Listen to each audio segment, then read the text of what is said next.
Capítulo 14. Como cenizas.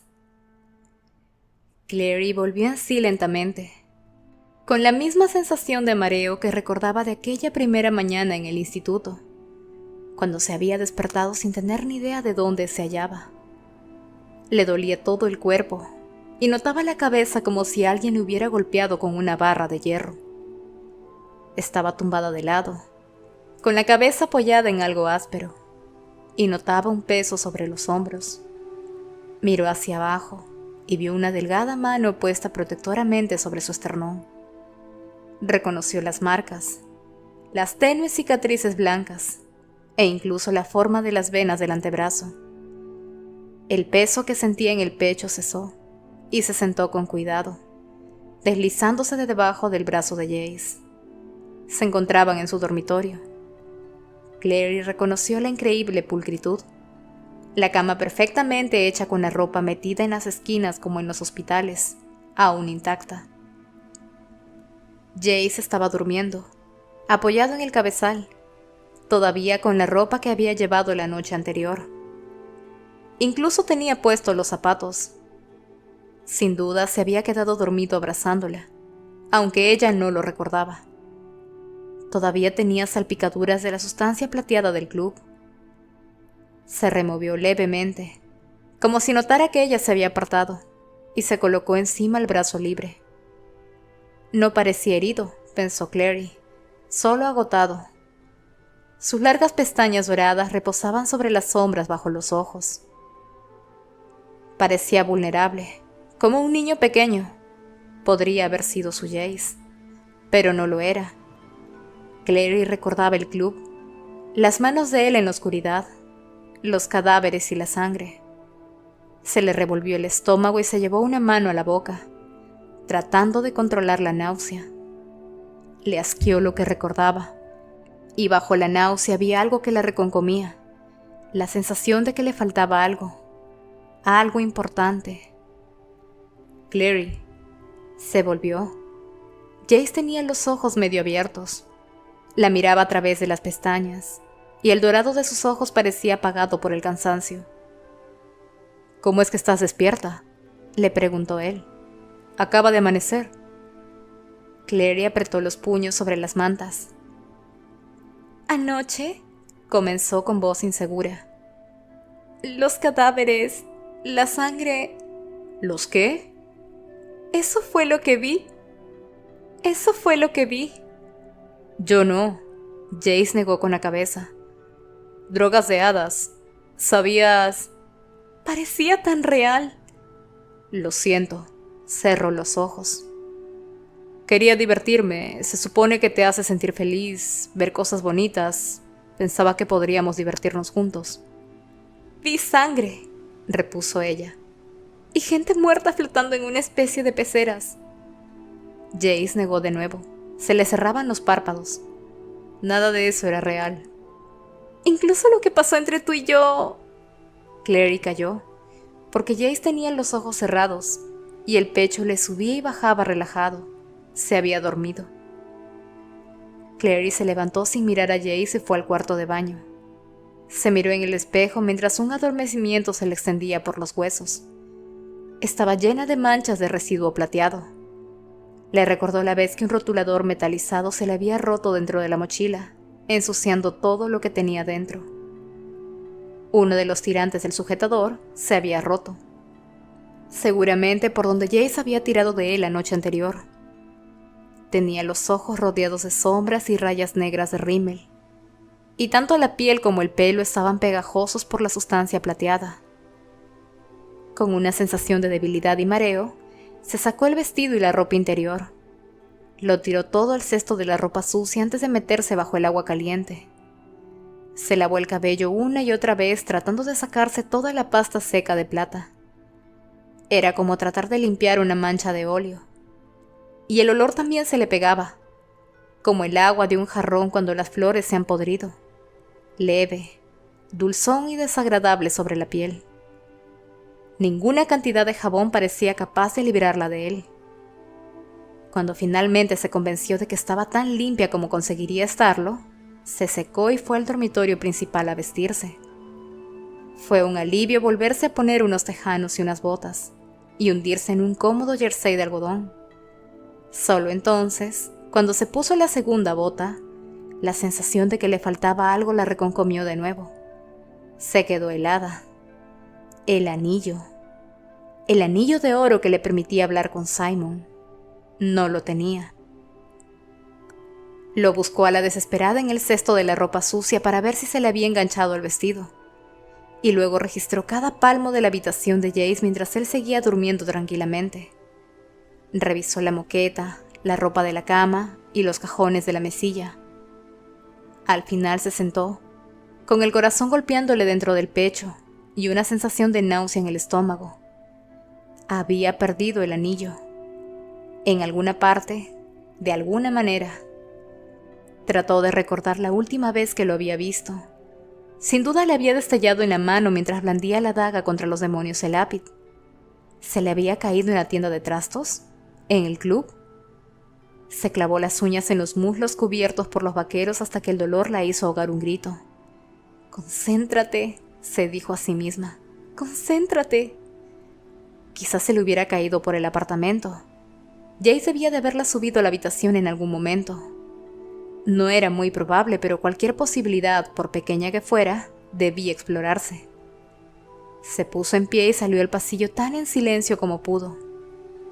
Fue hacia la habitación de Sebastián y se detuvo vacilante. No podía imaginarse por qué el anillo podría estar allí, y despertarlo solo sería contraproducente. Dio media vuelta y bajó la escalera, pisando con cuidado para minimizar el ruido de las botas. La cabeza le iba a toda velocidad. Si no tenía modo de contactar con Simon, ¿qué iba a hacer? Tenía que contarle lo de la tienda de antigüedades, lo de las damas.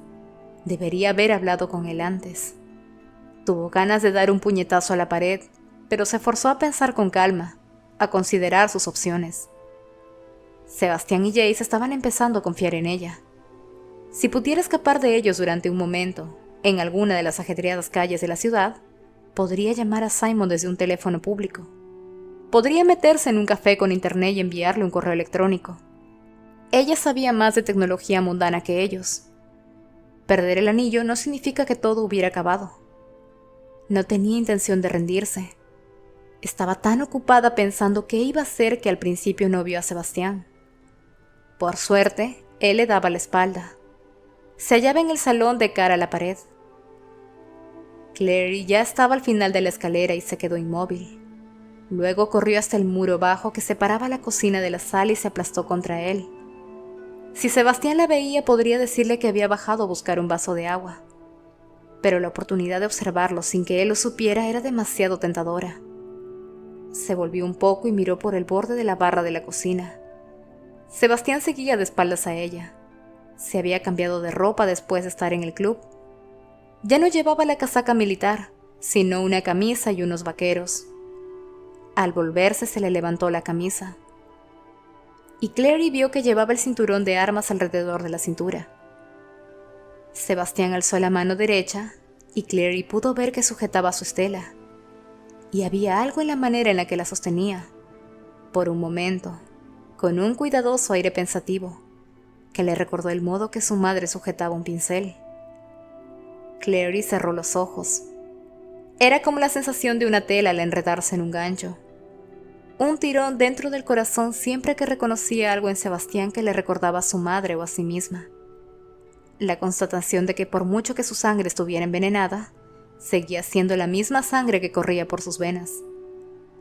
Abrió los ojos de nuevo, a tiempo de ver una puerta formándose delante de Sebastián. Este cogió una bufanda que colgaba de una percha en la pared y la atravesó hacia la oscuridad. Clary tuvo una fracción de segundo para decidirse. Quedarse y registrar las habitaciones, o seguir a Sebastián y ver a dónde iba. Sus pies tomaron una decisión antes que su mente. Se apartó de la pared y corrió a través de la oscura abertura de la puerta momentos antes de que se cerrara tras ella. La habitación donde yacía Luke solo estaba iluminada por el brillo de las faroles de la calle, que se colaba entre los tablones de la ventana. Jocelyn sabía que debería haber pedido una lámpara, pero lo prefería así. La oscuridad ocultaba la gravedad de sus heridas, la palidez de su rostro y las profundas ojeras bajo los ojos. En aquellas tinieblas, Luke se parecía mucho al muchacho que había conocido en Idris antes de la creación del círculo. Lo recordaba en el patio de la escuela, delgado y castaño, con ojos azules y manos inquietas. Había sido el mejor amigo de Valentine, y por eso nadie se había fijado nunca en él, ni siquiera ella, o no habría sido tan enormemente ciega como para no ver lo que él sentía por ella. Recordaba el día de su boda con Valentine, el sol claro y brillante a través del techo de cristal del salón de los acuerdos. Valentine tenía 20 años y ella 19, y recordaba lo poco que había agradado a sus padres que decidiera casarse tan joven. Su desaprobación no le había parecido importante. Ellos no lo entendían. Estaba segura de que, para ella, nunca habría nadie más que Valentine. Luke había sido su padrino. Recordaba su rostro mientras ella recorría el pasillo. Lo había mirado un instante antes de centrar toda su atención en Valentine. Recordaba haber pensado que él no debía de encontrarse muy bien, que parecía que sintiera algún dolor. Y más tarde, en la Plaza del Ángel, mientras los invitados se entretenían, la mayoría de los miembros del círculo estaban allí, desde Maurice y Robert Lightwood, ya casados, hasta Jeremy Pontmercy, de apenas 15 años. Y ella estaba junto a Luke y Valentine.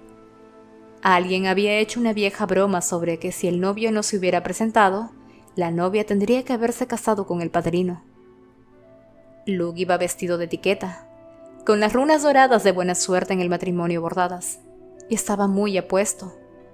Pero mientras todos los demás reían la broma, él se había puesto terriblemente pálido. Debe de odiar la idea de casarse conmigo, había pensado ella en aquel momento. Recordaba haberle tocado el hombro, riendo. «No pongas esa cara», había bromeado. «Sé que nos conocemos desde siempre, pero te prometo que nunca tendrás que casarte conmigo». Y entonces Amati se había acercado, arrastrando con ella a Stephen riendo. Y Jocelyn se había olvidado de Luke y de la manera en la que le había mirado, y del extraño modo en que Valentine lo había mirado a él. En ese momento miró a Luke y se sobresaltó. Tenía los ojos abiertos por primera vez en muchos días, y fijos en ella. «Luke», susurró. Él parecía confuso. «¿Cuánto tiempo he dormido?»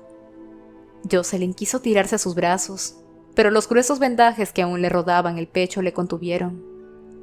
Optó por cogerle la mano y llevársela a la mejilla, entrelazando los dedos con los de él. Cerró los ojos y las lágrimas se le deslizaron bajo los párpados. «Unos 3 días. Jocelyn», dijo y parecía realmente alarmado. «¿Por qué estamos en la comisaría? ¿Dónde está Clary? No recuerdo...» Ella bajó sus manos entrelazadas y con una voz tan serena como pudo, le contó todo lo que había sucedido. Lo de Sebastián y Jace, el metal demoníaco clavado en su costado y la ayuda del Praetor Lupus. «Clary», dijo él en cuanto ella hubo acabado. «Tenemos que ir tras ella». Le soltó la mano a Jocelyn y trató de sentarse en la cama. Incluso en la tenue luz, ella pudo ver que su palidez se intensificaba y hacía una mueca de dolor. «No es posible. Luke, túmbate por favor. ¿No crees que si hubiera alguna manera de ir tras ella habría ido?» Él colgó las piernas del borde de la cama para sentarse. Luego, tragando aire, se apoyó hacia atrás sobre las manos. Tenía muy mal aspecto. «Pero el peligro... ¿No crees que no he pensado en eso?» Jocelyn le puso las manos sobre los hombros y lo empujó con suavidad para que volviera a tumbarse. «Simon se ha puesto en contacto conmigo todas las noches. Clary está bien, lo está. Y tú no estás en condiciones de hacer nada al respecto. Matarte no serviría de nada. Por favor, confía en mí, Luke». «Jocelyn, no puedo quedarme aquí tumbado». «Sí que puedes», replicó ella y se puso en pie. «Y lo harás, aunque tenga que sentarme sobre ti». «¿Qué diablos te pasa, Lucian? ¿Te has vuelto loco? Me aterroriza lo que le pueda pasar a Clary, y he estado asustada por ti. Por favor, no lo hagas. No me hagas esto. Si algo te pasara...» Él la miró sorprendido. Ya había una mancha roja en las blancas vendas que le envolvían el pecho, donde se le había abierto la herida al moverse. ¿Qué? No estoy acostumbrado a que me ames, repuso él. Había una modestia en sus palabras que ella no asociaba a Luke, y por un momento lo miró fijamente. Luke, túmbate, por favor. Como algo intermedio, él se recostó contra las almohadas. Respiraba pesadamente. Jocelyn fue a la mesita, sirvió un vaso de agua, regresó y se lo puso en la mano. Bébetelo, pidió. Por favor. Luke cogió el vaso, y sus ojos azules la siguieron mientras ella volvía a sentarse en la silla junto a la cama, de la que casi ni se había movido durante tantas horas que se sorprendió de que ella y la silla no se hubieran convertido en una. ¿Sabes en qué estaba pensando?, preguntó ella. ¿Justo antes de que despertaras? Él bebió un sorbo de agua. Parecías estar muy lejos. Estaba pensando en el día que me casé con Valentine. Luke bajó el vaso. El peor día de mi vida. ¿Peor que el día en que te mordieron?, preguntó ella cruzándose de piernas. Peor. No lo sabía. No sabía lo que sentías. Ojalá lo hubiera sabido. Creo que las cosas habrían sido diferentes. Él la miró con incredulidad. ¿Cómo? No me habría casado con Valentine, respondió ella. No, si lo hubiera sabido. ¿Te habrías casado? No, replicó ella tajante. Era demasiado estúpida como para darme cuenta de lo que sentías, pero también era demasiado estúpida como para darme cuenta de lo que yo sentía. Siempre te he querido, aunque no lo supiera. Se inclinó hacia él y le besó en la frente con cuidado, para no hacerle daño. Luego apretó la mejilla contra la de él. Prométeme que no te pondrás en peligro. Prométemelo. Jocelyn notó la mano de él en el cabello. Te lo prometo. Ella se recostó en la silla, satisfecha en parte. Me gustaría poder retroceder en el tiempo, arreglarlo todo, casarme con el chico correcto. Pero entonces no tendríamos a Clary, le recordó él, y a ella le encantó que usara el plural de una forma tan natural, como si no tuviera ninguna duda de que Clary fuera su hija. Si hubieras estado más tiempo con nosotras mientras ella crecía, suspiró Jocelyn. Tengo la sensación de que lo he hecho todo mal. Estaba tan concentrada en protegerla que creo que la he protegido demasiado. Se lanza de cabeza al peligro sin pensar. Cuando éramos pequeños vimos a nuestros amigos morir luchando. Ella no. Y no quiero que lo viva, pero a veces me preocupa que ella crea que no puede morir. Jocelyn, dijo Luke con voz dulce. La educaste para ser una buena persona. Alguien con valores, que cree en el bien y el mal. Y trata de ser buena, como siempre has hecho tú. No puedes educar a un niño para que crea lo contrario de lo que crees tú. No me parece que ella crea que no puede morir.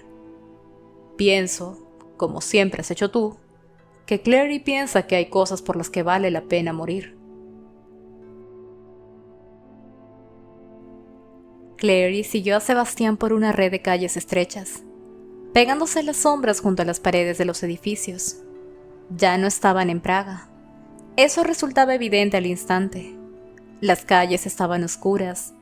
El cielo en lo alto tenía el azul plano de primeras horas de la mañana, y los letreros sobre las tiendas y los negocios estaban en francés, igual que los nombres de las calles. Rue de la Seine, Rue Jacob, Rue de la Baie. Mientras recorrían la ciudad, la gente se cruzaba con ella como si fueran fantasmas. Pasaba alguno que otro coche. Los camiones iban marcha atrás hacia las tiendas, con los repartos de primera hora de la mañana. El aire olía a agua de río y basura. Clary estaba bastante segura de dónde se hallaba, pero entonces torcieron por un callejón que los llevó a una amplia avenida, y una señal se alzó entre la neblinosa oscuridad. Flechas apuntando en diferentes direcciones, indicando el camino a la Bastilla, a Notre Dame y al barrio latino.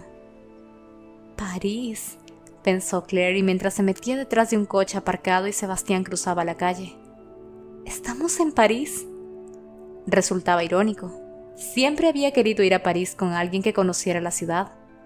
Siempre había querido caminar por sus calles, ver el río, dibujar los edificios. Nunca se había imaginado eso. Nunca se había imaginado seguir sigilosamente a Sebastián cruzando el Boulevard Saint-Germain, más allá del bureau de posta de color amarillo brillante, por una avenida donde los bares estaban cerrados, pero las alcantarillas estaban llenas de botellas de cerveza y colillas de cigarrillos, y luego por una calle estrecha flanqueada de casas. Sebastián se detuvo ante una, y Clary lo hizo también, pegada a la pared. Lo observó alzar la mano y marcar un código en el teclado junto a la puerta. Se fijó en los movimientos de los dedos. Se oyó un clic, la puerta se abrió y él la cruzó. En cuanto la puerta se cerró, ella corrió tras él. Se detuvo para teclear el código, X235, y esperó oír el sonido que significaba que la puerta estaba abierta. Cuando lo oyó, no supo si se sentía aliviada o sorprendida. No debería ser tan fácil. Un momento después se encontró en un patio interior. Era cuadrado, y por todas partes lo rodeaban edificios corrientes. Se veían 3 escaleras a través de otras tantas puertas abiertas. Sebastián, sin embargo, había desaparecido. Así que no iba a ser tan fácil. Salió al patio, sabiendo que al hacerlo se alejaba de la protección de las sombras y se mostraba donde podían verla. El cielo se iba aclarando más a cada momento. Saber que era visible le produjo un cosquilleo en la nuca, y se metió en las sombras de la primera escalera que encontró. Era sencilla, con escalones de madera hacia arriba y hacia abajo, y un espejo barato en la pared, en el que pudo ver su pálido rostro. Olía a basura podrida y por un momento, Clary se preguntó si estaría cerca de donde guardaban los cubos de basura. Pero de repente cayó en la cuenta. El hedor indicaba la presencia de demonios. Los cansados músculos comenzaron a temblarle, pero ella apretó los puños. Era dolorosamente consciente de su carencia de armas. Respiró hondo el apestoso aire y comenzó a descender por la escalera. El olor se fue haciendo más intenso y el aire más oscuro mientras ella bajaba, y deseó tener una estela y una runa de visión nocturna, pero no podía hacer nada al respecto. Siguió bajando por la escalera de caracol, y de repente agradeció la falta de luz cuando pisó algo pegajoso. Se agarró a la barandilla y trató de respirar por la boca. La oscuridad se hizo más densa, hasta que empezó a caminar como si fuese ciega, con el corazón latiéndole con tal fuerza que estaba segura de que debía denunciar su presencia. Las calles de París, el mundo corriente, parecían estar a años luz. Solo existían la oscuridad y ella bajando, bajando, bajando. Y entonces, una luz relució en la distancia, un pequeño punto, como la cabeza de una cerilla al encenderse. Se acercó más a la barandilla, casi agachándose, mientras la luz aumentaba de tamaño. Ya podía verse la mano, y también el contorno de los escalones bajo ella. Solo quedaban unos pocos. Llegó al final de la escalera y miró alrededor. Cualquier parecido con un edificio de pisos corriente había desaparecido. En algún punto del camino, la escalera de madera se había vuelto de piedra, y en ese momento se hallaba en una pequeña sala de paredes de piedra iluminada por una antorcha que producía una luz de un desagradable tono verdoso. El suelo era de roca pulida y grabado con muchos símbolos extraños. Ella los rodeó mientras cruzaba la sala hacia la única otra salida, un arco de piedra, en cuyo punto más alto había un cráneo humano entre la V formado por 2 enormes hachas ornamentales. Oyó voces a través del arco, demasiado distantes para entender lo que decían, pero sin duda eran voces. Por aquí, parecían decirle, síguenos. Ella miró el cráneo, y sus ojos vacíos le devolvieron la mirada burlándose. Se preguntó dónde se hallaría, si París seguía sobre ella, o si habría entrado en otro mundo totalmente distinto, como pasaba cuando se entraba en la ciudad silenciosa. Pensó en Jace, al que había dejado durmiendo en lo que casi le parecía otra vida. Estaba haciendo aquello por él, se recordó, para recuperarlo. Cruzó el arco y pasó al corredor, aplastándose instintivamente contra la pared. Avanzó sin hacer ruido. Las voces se fueron haciendo más fuertes. Aunque tenue, el corredor no carecía de iluminación. Cada pocos pasos había una antorcha verdosa que despedía un olor a quemado. De repente se abrió una puerta en la pared a su izquierda y las voces se oyeron con mayor claridad. «No como su padre», decía una con palabras tan ásperas como papel de lija. «Valentine nunca trataría con nosotros en absoluto. Él nos esclavizaría. Este nos está entregando el mundo». Muy despacio, Clary miró pegada al marco de la puerta. La sala estaba vacía, con las paredes lisas y sin muebles. Dentro había un grupo de demonios, todos parecidos a reptiles, con piel dura de color marrón verdoso, pero cada uno con 6 patas de pulpo que hacían un ruido seco y rasposo al moverse. Las cabezas eran bulbosas, extrañas, con ojos negros facetados. Clary tragó bilis. Recordó el rapiñador, que había sido uno de los primeros demonios que había visto. Algo en la grotesca combinación de lagarto, insecto y extraterrestre le revolvió el estómago. Se apretó más contra la pared y escuchó. «Es decir, sí confiamos en él». Era difícil decir cuál de ellos estaba hablando. Sus patas se enrollaban y extendían al andar, subiendo y bajando por los cuerpos bulbosos. No parecían tener boca, sino racimos de pequeños tentáculos que vibraban al hablar. «La Gran Madre confiaba en él. Es su hijo». Sebastián. Era evidente que estaba hablando de Sebastián. «Pero es un Nephilim, son nuestros mayores enemigos». «También son sus enemigos, porta la sangre de Lilith». «Pero aquel al que llama compañero porta la sangre de nuestros enemigos, es uno de los ángeles». El demonio escupió aquella palabra con tal odio que Clary la sintió como un tortazo. «El hijo de Lilith nos asegura que lo tiene bien dominado y, sin duda, él parece obediente». Oyó una risa seca, de insecto. «Ustedes, los jóvenes, se consumirán de preocupación. Los Nephilim llevan mucho tiempo protegiendo este mundo de nosotros. Sus riquezas son grandes. Lo beberemos hasta secarlo y lo dejaremos como ceniza. Y en cuanto al muchacho ángel, será el último de su raza en morir. Lo quemaremos en una pira hasta que quede reducido a huesos dorados». A Clary le invadió la furia. Tragó aire. Fue un sonido mínimo, pero un sonido.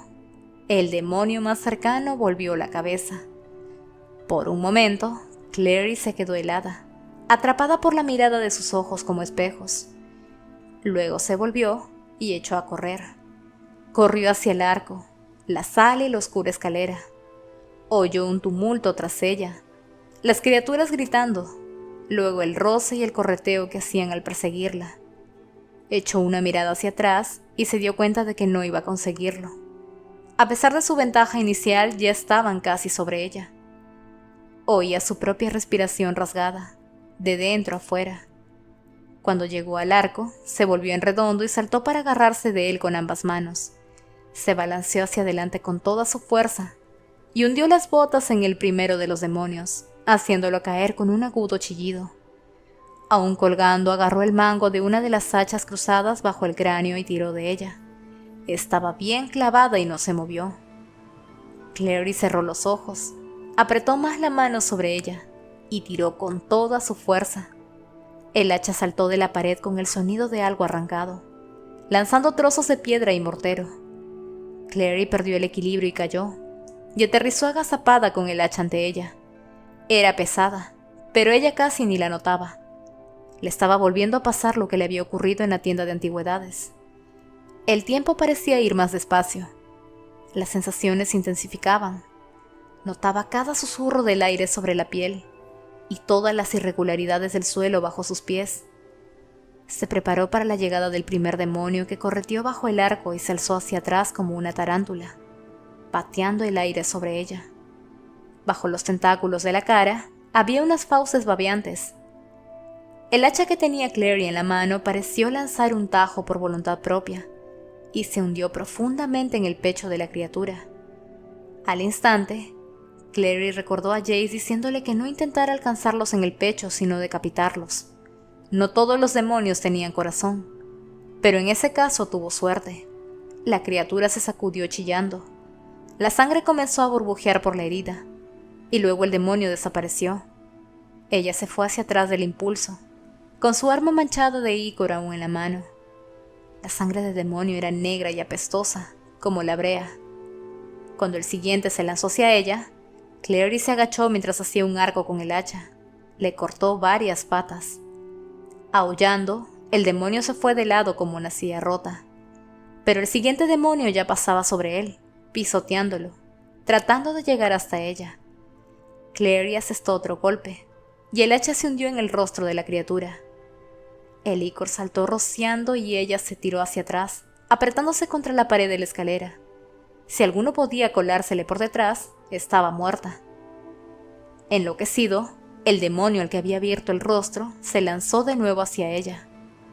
Clary blandió el hacha y le cortó una pata, pero otra le envolvió la muñeca. Una ardiente agonía le subió por el brazo. Clary gritó y trató de soltarse la mano, pero el demonio le agarraba con demasiada fuerza. Era como si miles de agujas ardientes le atravesaran la piel.